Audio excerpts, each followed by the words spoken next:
Thank you, Mitch. We're heading into a fairly grey couple of days, but there's hardly any wet weather and temperatures rise. Today we've had a mix of sun and cloud, grey at times, then the sun shining bright. The city began on exactly 10 and it reached exactly 17. Now 5 of the next 7 days should be warmer than that. In the cloudy parts there have been lots of showers crossing at the coast, both the Bellarine and Mornington Peninsula. But further north it is generally dry, mainly the odd shower this afternoon that didn't produce anything into the rain gauge, not like the 12 millimetres that fell in the city yesterday with the puddles out there today.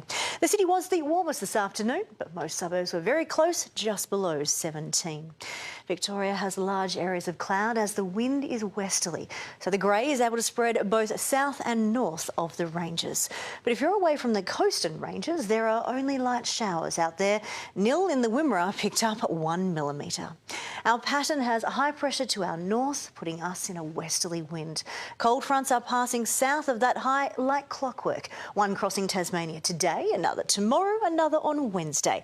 Now one front will make it further north early on Thursday, and that'll increase our wet weather here. Meanwhile, a cut-off low over in the west, that brings big rain there and only slowly crosses the Bight this week. Now that could bring widespread rain to parts of eastern Australia in about a week's time. I'll keep you updated. Around the nation tomorrow is sunshine in Brisbane and Sydney, cloudy in Canberra, Hobart and Adelaide, showers in Adelaide during the day and in the evening in Hobart as that front passes by. Perth has cloud building ahead of the next burst of wet weather beginning tomorrow night. To Victoria, generally light showers, most frequent at the southwest and western Gippsland coast and on the ranges, and just into the north you can see the blue in through there. That's thanks to west to northwesterly winds. Widespread cloud, but in that wind direction it's not cold. We're cool to mild and there's no frost at first.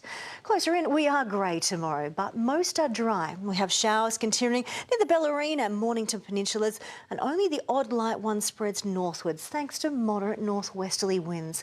Now despite that grey overhead, the temperature rises. 18 is the peak in the city. There is a slight risk of a brief light shower. It should be dry. To the 8-day outlook, where we should start by looking at these temperatures versus the average. I've got May and June up there.